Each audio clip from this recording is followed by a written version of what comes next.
Namaste viewers, good morning, good afternoon, good evening, wherever you're watching us from. Today is 1st July 2023 and welcome to today's live Q&A session with Hindu Academy team. Sita Ben and Vijay Bhai is with me.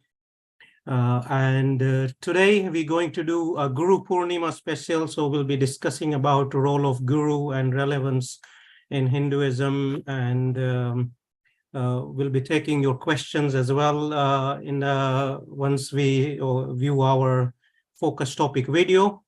And yes, so let's get started. I'll share my screen in a minute.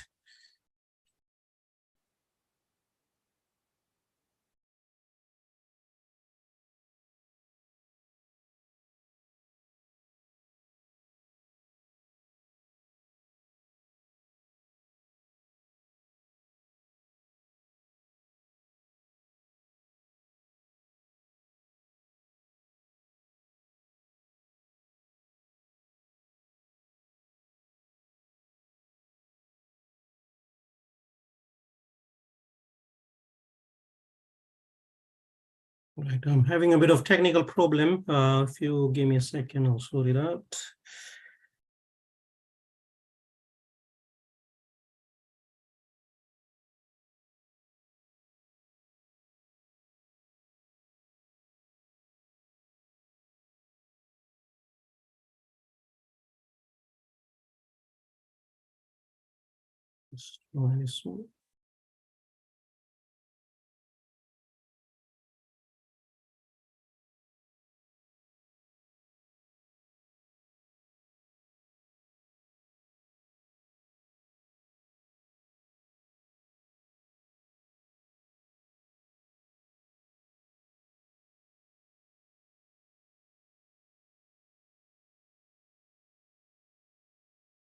In a time where there are so many people in India who believe that they've had a spiritual awakening, or are saying that they're an important figure within Hinduism for a number of reasons, how do you recognize who actually has been touched by a power, or who is just doing it for corruption? Because even if they have a lot of followers, often they've been proved to just be doing it for in a corrupt manner. Very nice question. And I'm sure that I'm very pleased this material is going to go to India. Look, if you look in the, check the field in India today, there are 1,000 people, maybe more, who claim spiritual status. 1,000 at the moment, maybe more. This may be a kind of a low estimate. Now, majority, I'm telling you, majority are either self-deluded. I'll give you some examples. So there's a storyteller. He's a nice kathakar. He does lots of kathas and stories. And he's very elaborate. He knows how to wind up the story and capture the audience because his language, and he brings in a bit of humor, and a bit of pathos, and a bit of, all this mixture, and a bit of kind of colorful, ethical ideas. And he's so good at winding up the story. There are some good glorified storytellers. Now, because they do these stories and the audience goes, such a powerful person, it gets to the head. They somehow feel they are spiritual giants. They are nothing more than glorified storytellers. And yet it goes to the head. So these are people who become self-deluded. They think they are spiritual giants. And how do I know? Very simple litmus test. This is what Vivekananda used to do. If anybody made a claim of being a spiritual personality, you say, sir, you talk about the spirit, etc., have you experienced it? Or is it just book learning and you just kind of, throwing out the rhetoric?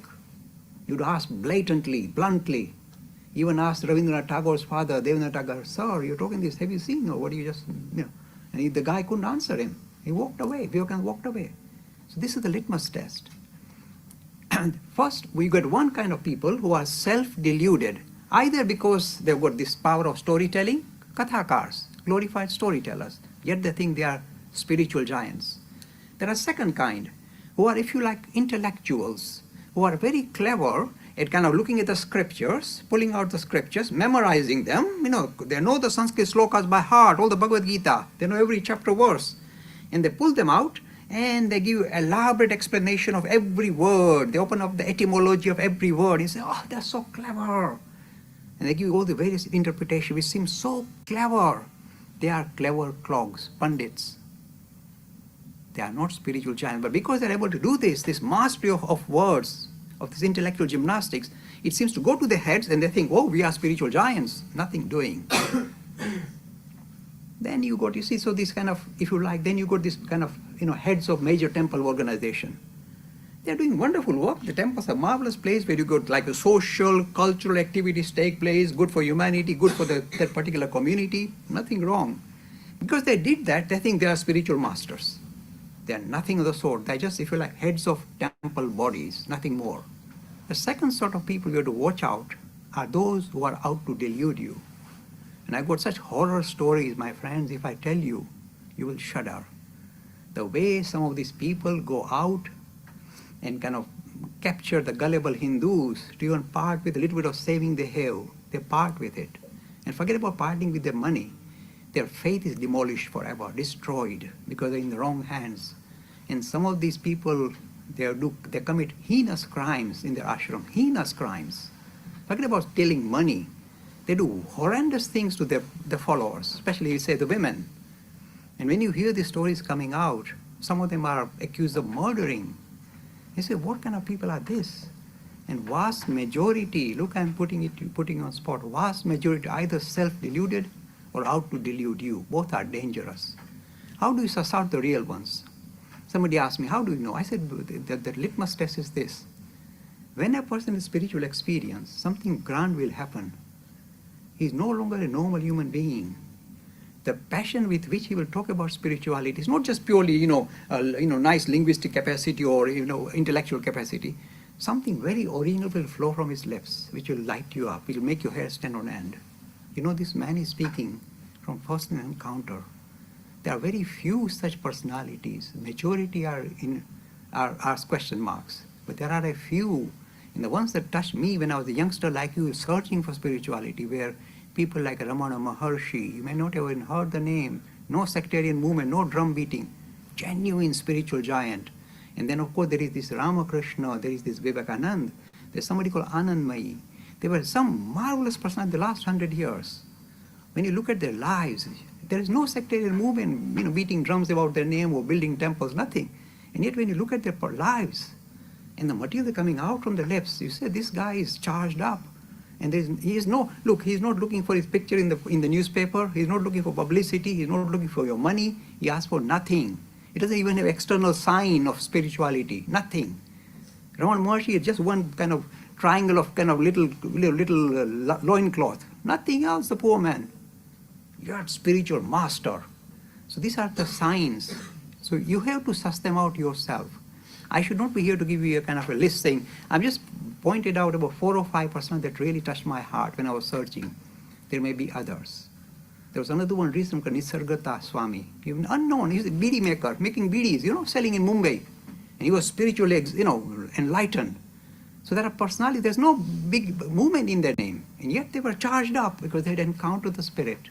These are the genuine ones.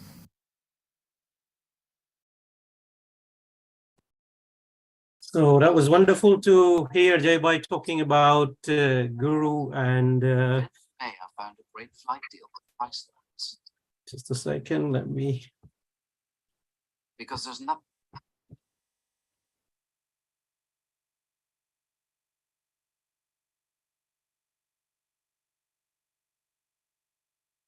Okay, so Guru Purnima is on Monday, 3rd July 2023, and we are doing a Guru Purnima special today. So Vijay Bhai, what does the word Guru means and what is Guru Purnima all about? So the word Guru actually means a remover of ignorance. The one who removes the ignorance about the illusion of this world or what you truly are. Basically explain to you, help you on a spiritual journey to discover what you truly are. That is what a guru is. Now, if you look at the Indian tradition, for thousands of years, the Guru Shishya Parampara has been there throughout, Indian history. It's a very valued one. I mean, but as Jay Bhai mentioned, the question is, how do you find a guru? Because think about it, the ultimate prize that we all are kind of search for, the ultimate prize that we all aim for, that's such a huge prize. Even for a small thing, we need help from somebody. If I want to buy a car, I have to get help from somebody. Even maybe, I don't know, some blog or something to get help in buying a small thing like a car. You can imagine something as amazing as discovering your true nature. That's a huge thing, right? So of course, in that sense, somebody who can guide you and help you in that journey is really, really important. So the idea of Guru Shishya Parampara has always been there. And in India, the thing is, see, we don't have a fixated message for eternity. The message or the idea is inward. You see, Hindus focus on the inside, not the outside. Not what you eat, or maybe how your moral conducts are varying from others, how we live in society. Those may be important. But the key thing is the inward journey.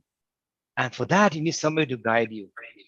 Now, the thing is a lot of people have really urged to find a guru, but it's not as easy as it sounds. It's quite tough. But there are certain things, as Jay by pointers he gave. He'll never ask you for money. He will never have a big palace showing off. Like I got this big building. He will never have that. And one thing which reminds me a lot is Swami Vivekananda actually mentioned this. Somebody who has conquered these two Ks, Kanchan and Kamini. Sorry to say that, which is the idea of desires and the idea of greed and power. If you conquer those two, then I think you're on the right field to find a guru. But it's a challenge, right? But in a way, if you can find one, it will really help in the spiritual journey. Sita? Yeah, I completely agree. I mean, as Dad said in the video, because Hinduism is so broad and so open, which is a real advantage, but also the downside is that it can be misused, it can be hijacked by a lot of people who either think they are themselves enlightened or are trying to, as Dad said, delude us into thinking that they are enlightened. So it's a two-edged sword. We have this beautiful openness that, we have spiritual democracy, but we have to be incredibly careful because there isn't just one prophet or saint. We've got so many hundreds and thousands throughout the ages. So we have to be very discerning within ourselves to find the right guru, the right teacher. And we have to, in a way, sort of trust our intuition. So not go to a guru which has got hundreds and thousands of followers necessarily, or be very colourful and bright and lovely graphics and all sorts of wonderful web pages. That's not what we're looking for. I mean, maybe they do, but maybe they are the most simplest individuals. Maybe, they're so, hidden away from society. They're not interested in, spreading their name or becoming powerful or wealthy. They are the most humblest individuals. And that's a true test of a genuinely spiritually enlightened person, is that they will not want anything from you. They will not want anything from anybody. They will just want to be there as a guiding light. So I think it's incredibly important that we look out for individuals who are not searching for anything from us, money, power, or, all sorts of razzmatazz. They're not interested in that at all. They're interested in genuinely helping you, because as an enlightened individual, that's the best way that they can help humanity, is by supporting other individuals on their spiritual journey. And they will do it in the most unassuming way. For example, look at the picture behind me by Ramakrishna. He doesn't have any razzmatazz, nothing special. He's wearing no big marks or signs on his forehead, nothing. But he's the most tremendous spiritual giant. So we have to count ourselves lucky if we find an individual like that who can guide us on our spiritual journey.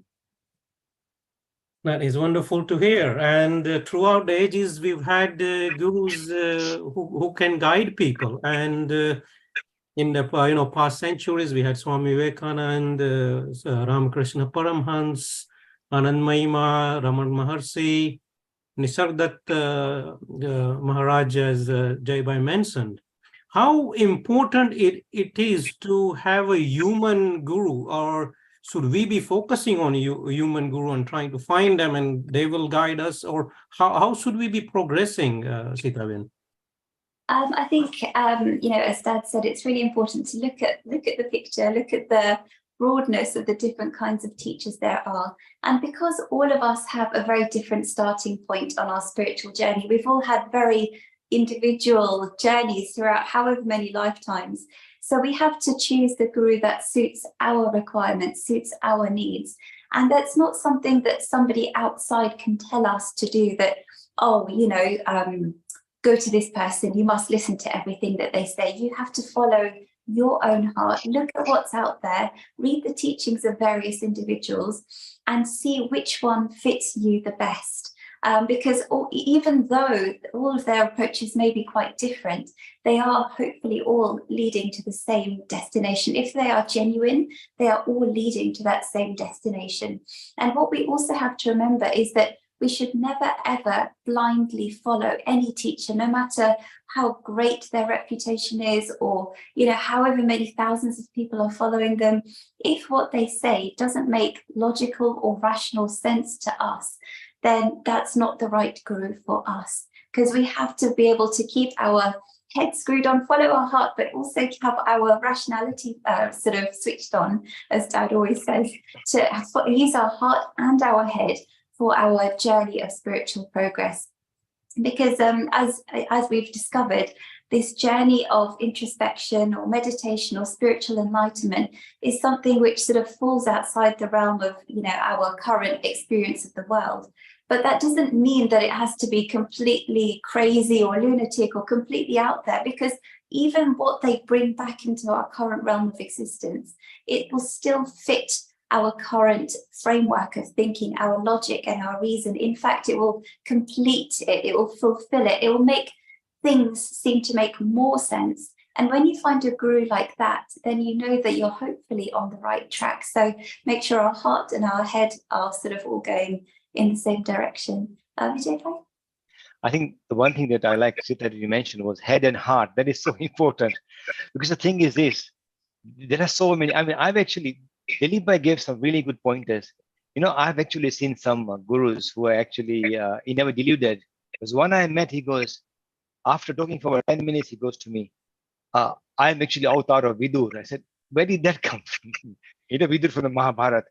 And he goes, I know for sure, because when I meditate, I find my link to great, all the avatars I've seen. And there are so many people who are deluded. They sound very nice when they talk very nice.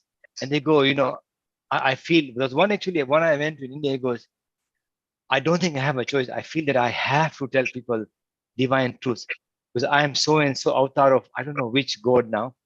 And they're deluded. There are many like that. And you'll be surprised. When Jay mentioned, people think it's not true, but actually there are very many like that around. They all have this, I don't know what they smoke, what they eat, I have no idea, but it's true. So I think you have to be very careful. So think for yourself, does that make sense? And the ones who say, oh, we're building a great center for all of us, so we can build a very nice ashram, we can meditate. If he starts asking you for that, you think, oh, really, does he want that? I'll give you some examples. When I read the story of Ramanuja or Adi Shankara, and what gets me is not the intellectual power. I mean, Adi Shankara was a great intellect, supreme giant, right? You can't challenge him. At the age of 16, he literally mastered all the 4 Veds.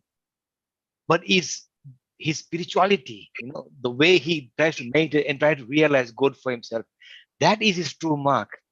Same with Ramanuja, when he was in Srirangapatnam, when he goes in front of the image of Vishnu or Krishna, and the charge that he feels, at last I feel God's power, that is actually the true mark, not intellect. We should never forget that. And quite often, we say, our grannies are there. They just go to temple and they just do bhakti. Actually, you have to be careful. They might get, moksha before us. We do. Because they're genuine. You see, this is the thing. How do you find a genuine person who is into spirituality? And nowadays, I think I won't mention names, but to be fair, there are a lot of groups today, a lot of mission and groups and, a lot of organizations, sanstars, they debate the Upanishads, they debate, they open up this word, they're very flowery. Anyway, yeah, okay, that's good. And I've seen some, actually, I've been to 1 or 2. They don't even allow people who are laymen. They go, no, this person, he won't understand us. He's not really good enough. If you have an organization which says a person has to be intellectual to join, or somebody who is very clever, don't go, I'm telling you. Sorry, or don't think, well, you can go and listen. But look, a genuine person like Ramakrishna Paramahansa, even the most layman, totally lay person, he will shower him love and compassion. even the greatest intellects, Vivekananda, no difference. Right? So the way he sees people is totally different. I remember a story of Raman Maharishi when I was reading his story. It's so inspiring. I think I mentioned this before. There was once, a lot of little girls, about 5 years, they came running to him. He goes, "Oh, play with us." He goes, and his eyes lit up. Raman's eyes lit up. "Oh, yes, let's play." And he sat down, and he said down, "Okay, what are you going to play today?" He want to play marriage, this idea, Viva ceremony. And then bring these dolls. And he would actually play with them, like, "Okay, I think now we should do this mantra. So this, this person becomes more, more clever and so on." And he would play for not like just a few minutes. He would play for hours. And so, what is this person doing? Well, this is a genuine person who sees the spirit in the smallest of, person. And sometimes we play marbles with, boys. And it reminds me of a very interesting situation. When Ganapati Muni was his greatest disciple, went to meet him, he saw, "What is this guy?" And he said, "I can't." He's the one who came with all these shastras and debate. By the way, he's the one who wrote Uma Sahasranam, one of the most fantastic book you never read. But even then, initially he felt that way. When he saw him, no, okay, this is genuine. This guy knows what the truth is, right? So this is the thing. How do you find guru? So you have to watch out for, use your intuition and your head. Use both to find the true guru. Manish bhai. That's so wonderful to hear, Sitaben Vijay Bhai. So that is so true, Vijay Bhai, that how do we find these genuine people? Sometimes they are so well hidden and it's very hard. They are like very down to earth and there's no external showmanship or marks. And how do we suss out? And what we see in many movements is Guru Parampara, thereby they have one Guru and then another Guru, once that Guru passes away, another one succeeds. Even in Ramakrishna Mission, we see, different head of the Math comes about. And if we say, okay, this person had a spiritual giant to start with, let's say Adi Shankara, and then he's established his ashrams and now they have the lineages of Guru. Can we say that all these organizations who have these lineages of gurus, we can trust them, or can they be suspect as well, Vijay Bhai? I think again you have to use your head and heart here. I'll tell you why. Because you see, Adi Shankara is a very, very big target to meet for his parampara, Guru Shishya parampara. And the thing is, you look at life of Adi Shankara and you observe his lineage. Have they followed that Adi tradition? And you think and you say, look, observe them, because look, last thing you want to do is be misguided. But it can happen. I mean, it's happened. Sometimes, you think, it's happened to me once. I went to somebody who was a very nice guru, right? So actually, afterwards, no. Then you can leave it. You don't have to stick with him, right? But there's one good thing about Guru Shishya Parampara is this, the lineage. Because the original founder, they're usually spiritual giants, and they set a very high target, a very tough target for his, disciples to meet. So in a way, they have already got the goals set for the parameters, which hopefully they're preserving on what a guru should be, or what a monk should be, or whatever. So they have these targets. In a way, you feel that maybe they're following the tradition, but you have to think and see for yourself. Okay, maybe Sana Guru, is he really the truth? Is he really as he says it is? Then you can accept him. You can go and listen for a while, but always you be in charge. You be a master, right? Make sure you don't get deceived or deluded. That's very important. So head is important, but heart is important too. So ultimately, spirituality is to do with the heart, not with your brain or intellect, right? So both. So you have to be very careful. I mean, there's so many good organizations in India who do tremendous amount of work. I know, like I was recently reading an article about, Muniji from Rishikesh. Somebody wakes up at 4 in the morning, does nothing but seva till in the evening. So these are things you say, okay, perhaps, I can look at his life and then analyze. But you must think for yourself. True gurus they want nothing. They just want to serve. They will not ask for money. They will never say, oh, print this my name, go and do this for me, make me famous, right? They will never do that. And that's the tricky part. It's very hard to find a guru because they won't go and advertise, right? It's like Ramakrishna Paramahansa, he didn't go advertise, but those who came to him understood that this is the true spiritual giant. But it's not that easy, but it's one of those tough tasks. So I would say if you can't find a guru, use the life of Swami Vivekananda, Ramakrishna Paramahansa, or other spiritual giants. Use them to guide you until perhaps you find a guru for yourself. Sita? Yeah, I completely agree. I think also we shouldn't be too sort of worried in the sense that, oh, if I haven't found somebody, because we have to, in a way, have sort of faith in ourselves, because when we are spiritually ready, in a way, the teachings of that spiritual master will sort of come to us in a way that, you know, we're all kind of releasing sort of thought vibrations in, like, you know, like radio waves, we're releasing thought vibrations all the time. And when our thought vibrations are such that they kind of resonate with the other thought vibrations of other spiritual giants and masters, then somehow or other those teachings will sort of come to us, they will impact us. It's incredible actually, because, you know, like when you're in a room full of musical instruments and you just hit one musical instrument and others start resonating, if you are at the right frequency to these kind of spiritual masters, then you will also start resonating somehow or other. That those teachings will come to you, they'll somehow fall in your lap, because that means that you are spiritually ready for having these particular teachings to guide you forward on your spiritual journey. So it's amazing that actually what we are thinking all the time, day in, day out, is having an impact on everything around us, on what we end up interacting with. So in a way, sometimes it's a bit like, you know, what people think about The Secret. Maybe there is some truth to it, because whatever sort of vibrations, thought vibrations we send out are actually, in a way, we are attracting people who are on a similar wavelength to us. And we're kind of like all helping and supporting each other on that sort of spiritual journey. So I think that's a really sort of beautiful way to look at it, is, you know, don't ever feel like we are lost. When we are ready, those teachings will sort of fall into our lap, will come to us. The right guru will come knocking on your door and help you on your spiritual journey. And I think the most important thing is that we should have faith in ourselves, as Swami Vivekananda repeatedly tells us, that don't underestimate ourselves, don't underestimate our own spiritual power. Even if you can't find anybody, maybe you yourself will be your own guru, your own spiritual master. So it all depends on your particular journey. That is so wonderful to hear, Sita Ben. So agree with you that yes, right person will come when we are ready. I think many times when we are not ready, even if we come across a spiritual giant, we probably will not recognize them and will not be able to, I think, have that kind of connection with them. So it's a matter of getting ourselves ready first, and then it may happen, the magic may happen. And as Vijay Bhai said, you know, try to follow someone like Ramakrishna Paramhans or Swami Vivekananda, and hopefully they will guide us to the right person. Just a personal question, Sita Ben, Vijay Bhai, do you follow any particular person, or do you have anyone that you really relate to? Sita Ben, first you. Yeah, I mean, I was lucky enough. I had Dad as my dad, and obviously Dad's inspiration and guiding light is Sri Ramakrishna and Swami Vivekananda. So I was lucky enough to grow up with that tradition.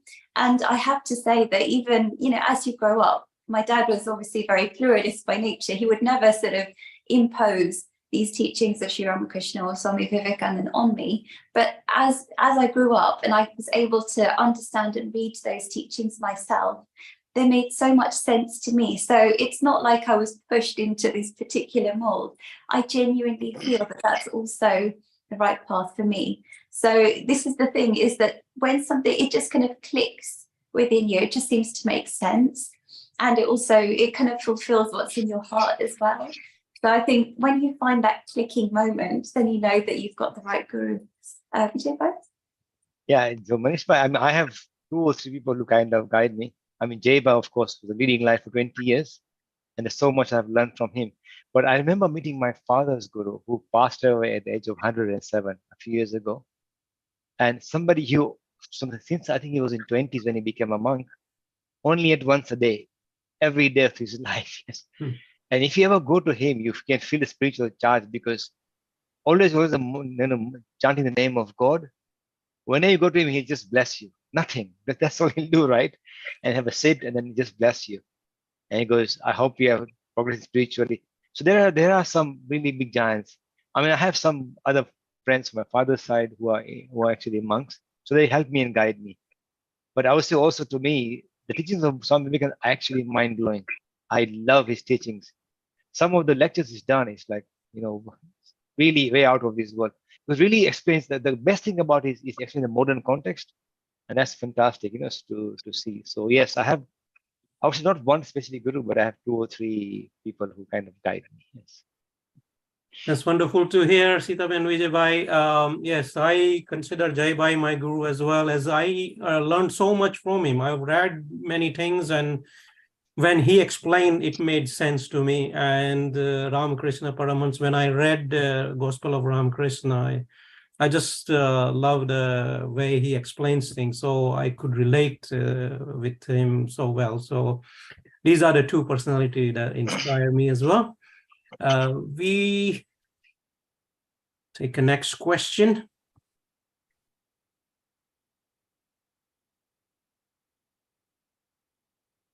So what we see is the genuine gurus are really hidden and not actually, very visible.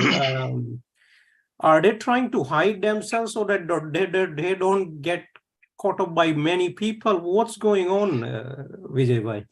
Okay, so good question. I don't think they're getting caught out or caught on.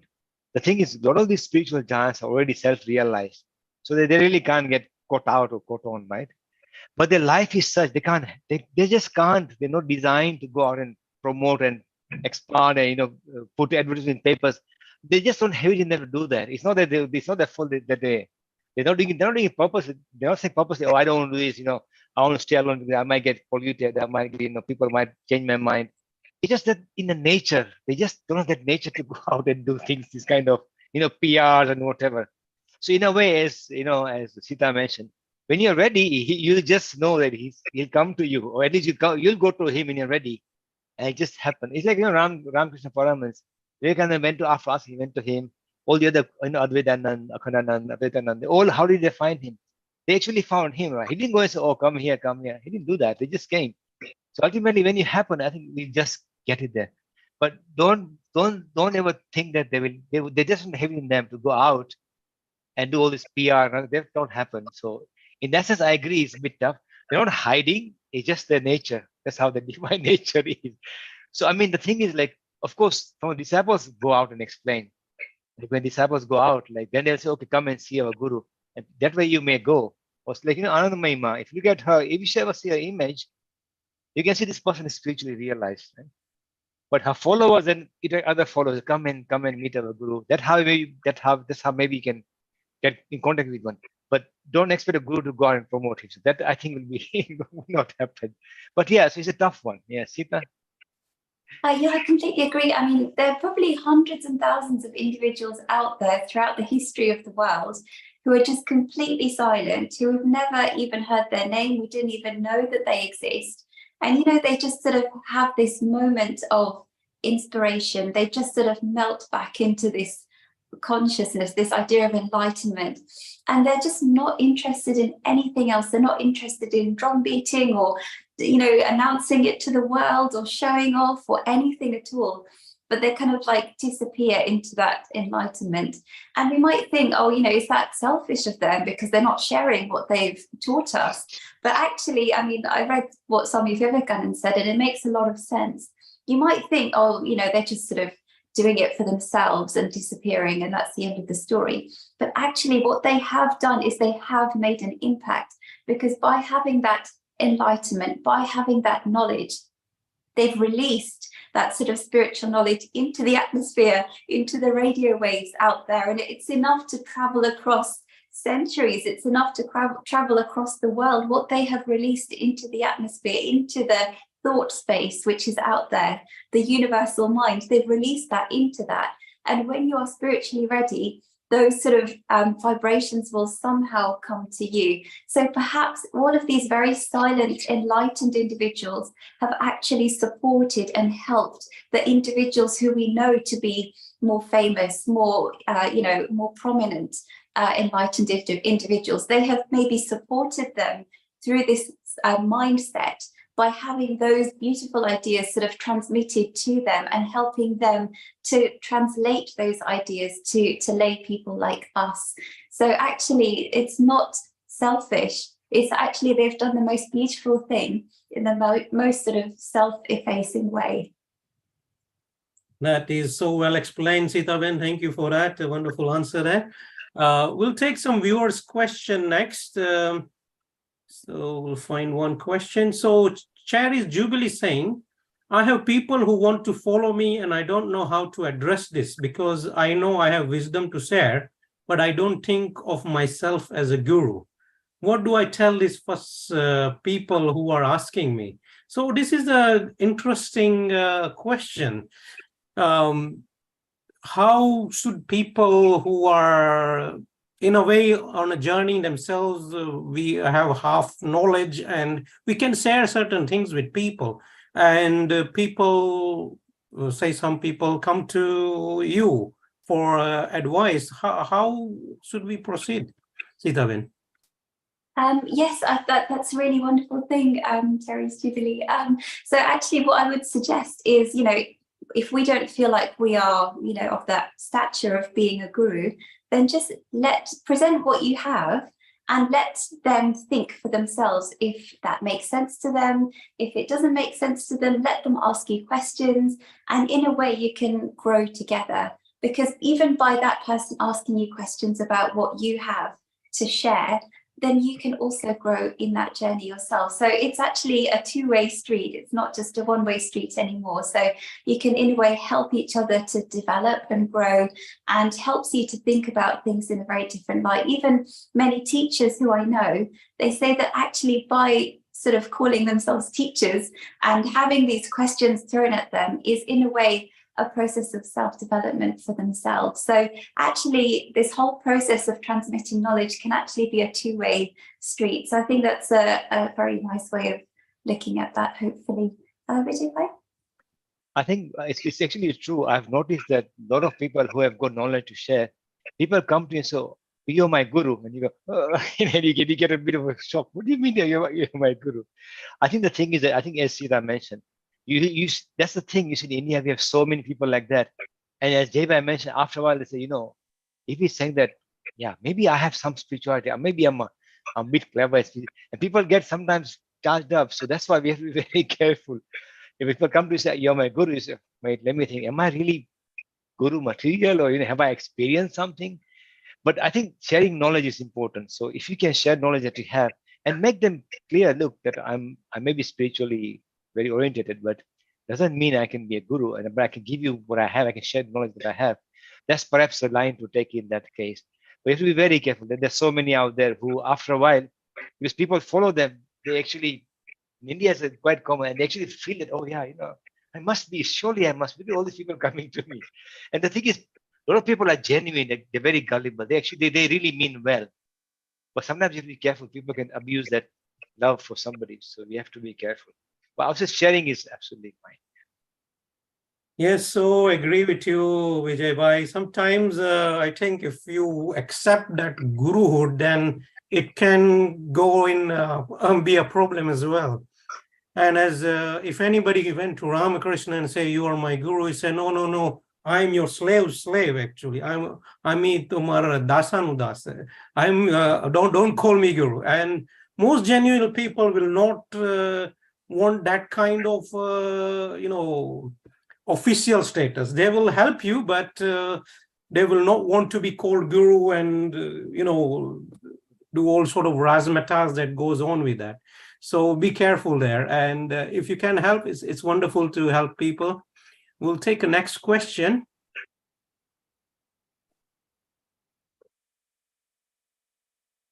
So we have a question from PRKDL. He's saying how to balance material ambitions with spiritual integrity. Can anyone have material ambitions and still enjoy fruits of spirituality? So how do we balance material ambitions and spirituality? Sitaben? Yeah, I think Hinduism is wonderful because it gives us the guidance as to how to do exactly that. because within Hinduism, we've got the ashram system, which is basically all the different stages of life and what we should sort of try and achieve in those different stages of life. And we've also got the 4 aims of life. And the 4 aims of life contain dharma, which is righteous living, obviously going out in the world, supporting the community in a righteous, honest way. Artha means go out there and make money. Karma, which means go out there and fulfill your legitimate desires. And the final one is moksha, is enlightenment. So actually it says that all of these 4 are a necessary part of most human beings' lives. We need to have all of these different elements sort of floating around and try and fulfill all of these elements. So it says go out there and enjoy the world, but in a way, it's a bit like an exercise in realization, because when you go out there and enjoy the world, you think you're going to be super blissful, you're going to be super happy, and you kind of like say, if I just get that big house, I will be so happy. Then you get that big house and you're happy for a bit, but then you start itching for something else. And when you start going on that journey of itching for this and then itching for that and finding this sort of dissatisfaction with everything around you, that is when your spiritual journey in a way begins. You have to in a way go through that exercise of saying, oh, I'm not happy with this. Oh, I'm not happy with this, in order for you to then move towards a more spiritual outlook. So some people are spiritually ready. They don't need to go out there. They could be monks and they don't need to go out there and have a big house and a big car and go on big holidays. That's not something that they want. They just want to focus on moksha or enlightenment. But for the vast majority of us, we need to go through this sort of exercise of going through life and finding that it's difficult, it's tough, and the happiness that we seek in the material world is just not a fulfilling or a long-lasting happiness.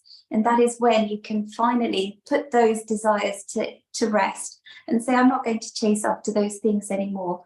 I'm going to focus for the rest of my life on spiritual growth and development. So it's wonderful that Hinduism is very clever like that, because for the vast majority of humanity, we do have these niggling desires for wealth and power and comfort and material possessions. So it says, go out there, go on, see what it's like, just find out for yourself. Because if you bottle up those desires, you're going to do a lot of damage to yourself. If you're sitting in your house meditating, thinking, oh, I wish I was on that holiday, it's going to do a lot of damage to you. Go out there and do it, and do that holiday, come back tired and think, oh, I'm still not happy. Go out there and find the next thing. And then once you've realized for yourself, that is when your spiritual journey will begin. So we have to go through that exercise. It doesn't matter what all these gurus and teachers tell us. Sometimes we have to be our own guru and say, let me go through all this and realize I'm not happy as a result of any of these material things. And then we can begin our journey. Vijay Bhatt? I think that's so true. I think Hinduism accepts that, there's this broad, everybody's different and have different targets. So I would say, please happily pursue your material kind of ambitions. At the same time, also progress in spiritual ambitions. That's okay too, as Sita mentioned. You don't have to say, I know we say that, we should stay away from Maya. But if you don't do that, then sometimes it's the struggle. So everybody's different. And if you want to do that, please go ahead and do that. Of course, the material aims you have, they have to be legitimate, as Sita mentioned. You have to make sure you don't say anything dodgy against the law or whatever. But if you go and do that, that's absolutely fine. But at some point, you will reach a stage where you say, look, I don't really care about it. It doesn't mean that you don't own possessions. It just means that dispassion towards them. So you don't really care about them, but you still have them because you need possessions, right? The key question, are you attached to them? Are you stuck with them? Eventually that kind of breaks. When that breaks, then you start going more in spiritual journey. But never think that just because if I'm more spiritual, I must go away in Himalaya, live in a hut and get rid of my car, house. It doesn't work like that. Possessions for making your life better, it's okay, as long as you're not attached to it. It reminds me of story of Janak Raja and Sukhdev. And once all these monks, all these hermits are sitting in the Katha and they're saying, you favor Janak a lot, he seems to be one of your best disciples. How come? I don't understand. Why do you really like him? And he said, I don't like him, but he's a genuine disciple. And he goes, what do you mean? We are living in huts. What do you mean by saying that? And I think Sukadevji planned something. And one day, hermit came and something in his ear, and he goes, But there's a great fire in the forest, and everything is burning, the palace is burning. All the Hamis ran to save the little possessions right in the hut. But Janakrata didn't move a step. So what? It's a palace, it'll burn. Let it burn. I'll be another one. So this is the key thing. You can have possessions, but are you really attached to them? If you're not, then you're already progressed spiritually anyway. So there are many, many different interpretations, many, many ways to see this balance. So, and as Sita mentioned, Hinduism caters for a wide variety of Hindus. So I think okay. Please continue with what you are doing. Go for both at the moment. That is wonderful discussions, and I guess unless that tyag or the dispassion comes from within, it just doesn't happen. I suppose. We take a next question from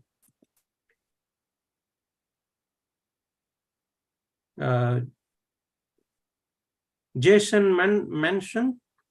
He's saying, I started my channel and some people invited him to channel and they are debating things and stuff. So, and he's having hard time basically.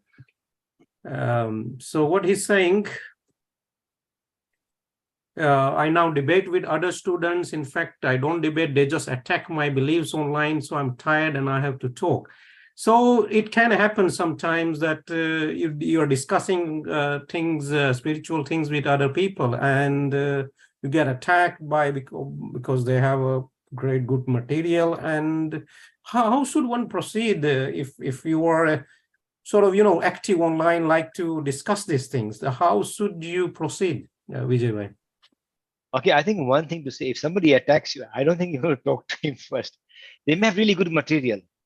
But a genuine person who wants to share material with you will be talking in a very nice, compassionate manner, very nice, interactive manner. Because they may have good, as I said, you have to be careful. Some are really clever clogs. They know a lot of powerful stuff. They know all these mantras from Upanishads, all that stuff. It does not mean that actually they're any better than you. We have to keep that in mind. There's a very big belief out there that, oh, this person is Sanskrit scholar, he's very clever, he can read all these things out. Yeah, look at him, the way he debates. That is not a mark of spirituality.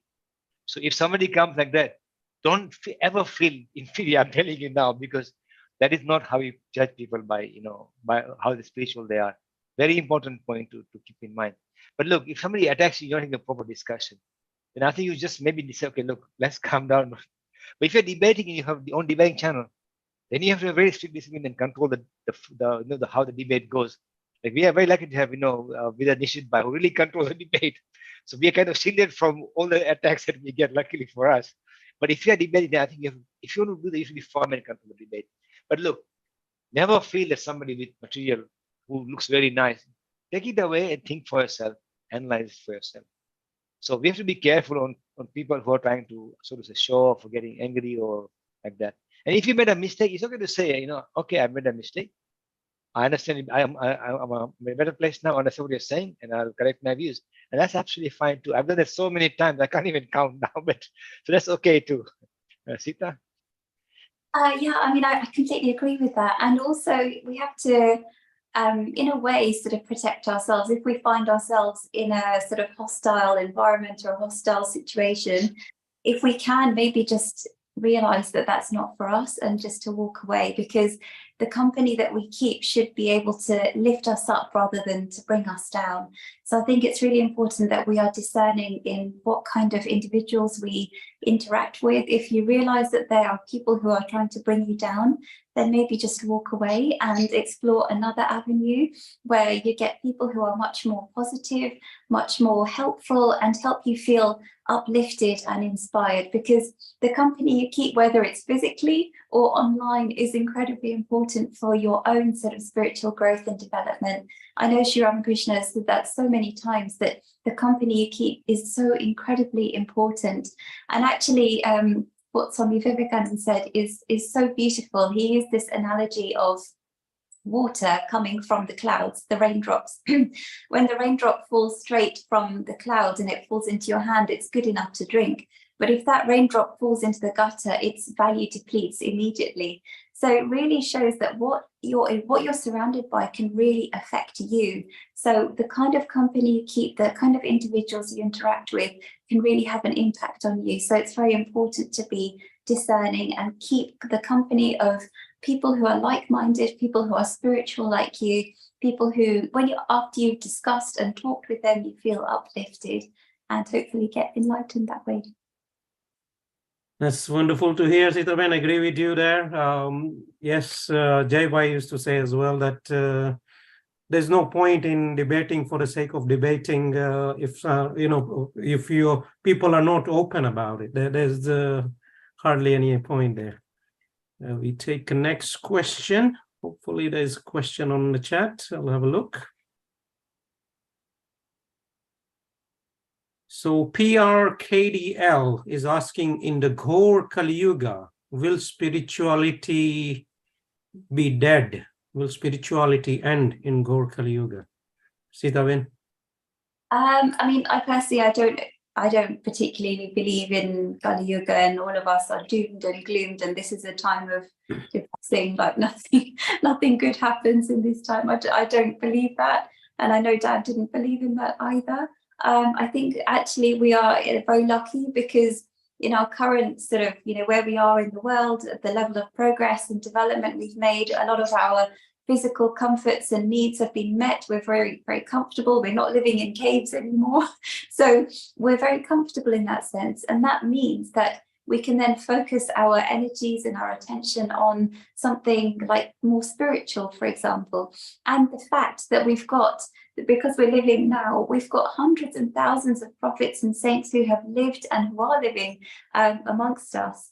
And we've got so much material, so many spiritual resources that we can draw from, that actually I think now is a great time to become enlightened. And I hope that all of us can get there one day. So I'm very optimistic. I don't want to see this as a Kali Yuga, which is the age of doom and gloom. I think actually we're living in a very, very good time. Vijay Bhai?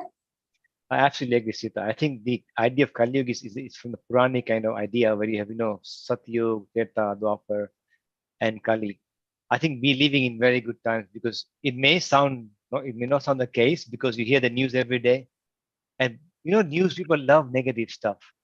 They don't like positive stuff. If they hear this spiritual giant here who achieved something or he did some good work, it won't come in the news. But it's some really big thing, it's a bomb explosion or, some riots. Like now in France, it's coming in the news every day. They love that. But that doesn't reflect the true progression of humanity. Humanity is progressing much, much more now. I mean, if you look at history, if you go backwards, the time of the great, conquerors, like, Alexander, Genghis Khan, and all these other great leaders, it was quite a brutal society. You'd be surprised. In many ways, we're living in the best of times. And I think we are very lucky because you got the work of so many spiritual giants with us now. And now, because of the modern printing paper, everything, is that knowledge visible to us? So I think we're living in very lucky times. So please don't think that in Kali Yuga that we are living in this Ghor time and things are going to get bad. My view is that spirituality will get even more prevalent than it is now, rather than backwards. Yeah. That's very well put, Vijay Bhai. And one thing I, remember from Sri Ramakrishna perhaps is the name of God, chanting of God, name of God is very powerful in the Kali Yuga. So if you're chanting, how can spirituality end? It's always there. And yes, it's something to think about. But if you look at this Yuga theory, I think you need to look at it in detail and see what's happening in yugas. Does it really make sense, I think, for oneself? And you can find your own answer there. We take a next question. We'll look in the chat. So Amit Bhatia saying you can never trust a person who eats animal. And he says those who eat animals can't have compassion or love inside them. Is the truth from within? So what do you say to that, Sitaben? Would you agree with that? So some spiritual person we know have eaten meat. So how do we answer this, Sitaben? Yeah, I mean, it reminds me bluntly very much of what Dad said. It's not what goes into your mouth that counts, it's what comes out of your mouth, which is more important. So this is the thing. I mean, for example, Swami Vivekananda is the clearest example of this.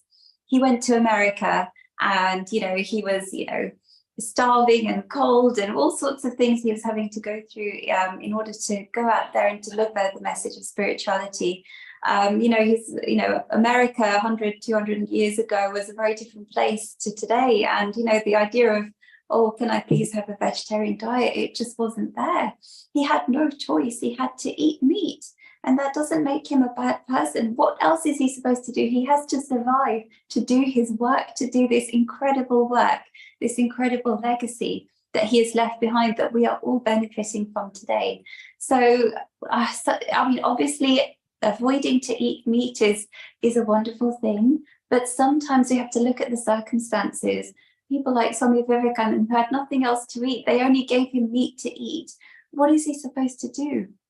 He has to survive in order to present his powerful message of spirituality. So what do you do? So this is the thing, is you have to focus more on what comes out of their mouth rather than what goes into their mouth. Vijay? Yeah, it's an interesting question because I'll tell you one interesting story here, which I remember Adi Shankara story, which from very young age I know that, one day when Adi Shankara went out, there was this one who's on a Madira, this what do you call this? Brewing, he was brewing stuff, and he was such a big disciple of Adi Shankara. So he goes and he puts the stuff in his jodi, this bowl, and he goes, "Oh Guru, please have my," and he just drank it.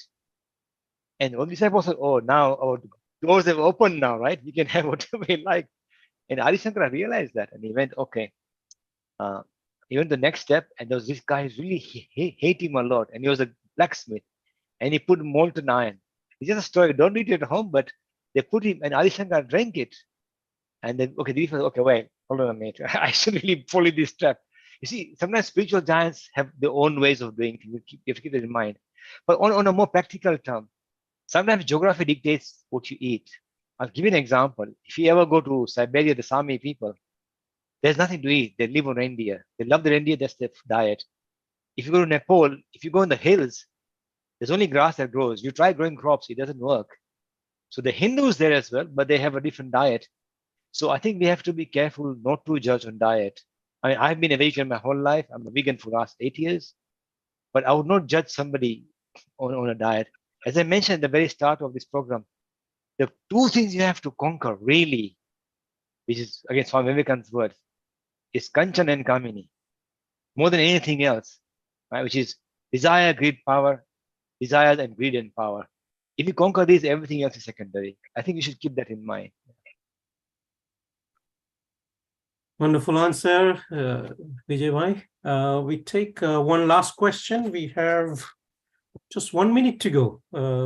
Where has the time flown? Look in the chat. Can you recommend some knowledge regarding the practice of partial brahmacharya between age 14 to 25? So practice of partial brahmacharya. Vijay bhai, any ideas? I've never heard of partial brahmacharya, but what I can say that at that age, if you're studying, then you have to be brahmacharya. There's period. There's no discussion here. You can't say I'm going to be at that 14 to 25 with partial brahmacharya. Look, I know modern life is very different. Things are changing in the world, which is fine. But as per our understanding of our, Guru Shishya Parampara, actually, if you look at that, the time for study, time for knowledge is for purely focused on knowledge. All your energies, even desire energies, should be converted and pumped into your knowledge gathering. But that is so critical for your next couple of decades for your life. It's very important. So I don't know what partial brahmacharya means, but having said that, even in the Grihastha ashram, it does say that after you fulfill desires, you should try and live like say partial brahmacharya, if you so to say, if you want to call it that, or live as partners, spiritual partners. Ultimately, it's spiritual partnership that grows. But I've never heard of partial brahmacharya. Sita, have you heard of that term? No, I haven't. I mean, I think the key sort of values of brahmacharya are obviously celibacy. That's what the word brahmacharya means, celibacy. And also it's a stage where you study and you develop skills. And it's also the stage where you show respect to your elders and your teachers. So I don't know how you can be partial about those things, but that's essentially what the Brahmacharya ashram is all about. Is about celibacy, it's about study, and about respect. It's wonderful to hear. We'll take the quote for the day, and the quote from Swami Vivekananda is saying, "You cannot believe in God until you believe in yourself." So that's the quote for the day. Sitaben, any last words for today's session? No, I think Swami Vivekananda summed it up beautifully. We have to realize that we are divine and we should trust our own intuition and go from there. Vijay Bhai? All I can say is that for Guru Purnima is a very special day, because that's the time when you remember all your Guru as Shishya Parampara links, because you don't want to forget your ancestors. I think we should do, as we do Pitru Puja, I think we call it. For parents, similarly, there's also Guru Parampara when they worship the Guru and lineage. So that's a good thing as well. So it reminds you of all the Gurus of your lineage. That's all I can add to the great saying from Vivekananda. Hey, thank you everyone for joining. Hope you enjoyed today's session. We'll come back with a new topic next week. Until then, have a good weekend and continue to progress spiritually, I guess. Hope to see you next week. Thank you, everyone.